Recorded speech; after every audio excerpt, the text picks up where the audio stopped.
Deci, fraților, am observat că în ultimele live-uri am făcut câteva live-uri pe YouTube în care vă spuneam să vă abonați la noul canal, toate astea.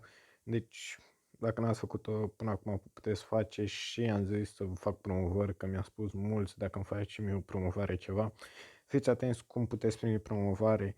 Singurul lucru care trebuie să-l faceți este să mergeți aici să vă abonați, să dați like la acest videoclip și după aceea să-i faceți o mică promovare la acest canal. Mâine sau poimâine vor apărea videoclipuri cu promovarea voastră, deci, na, vă aștept aici cu like, subscribe, promovare, cine vrea promovare, fac înapoi promovare, dar să spuneți în comentarii am făcut promovare ca să verific dacă chiar ați făcut promovare. Eu o să vă fac promovare pe canalul eNoob, primul link din descriere, al doilea va fi cu canalul nou. Deci apăsați pe primul link din descriere, pe acel canal se vor face promovări, are cei mai mulți abonați, are 3000 nu știu cât. Deci vă aștept cu promovările, cu like-ul, cu subscribe-ul aici.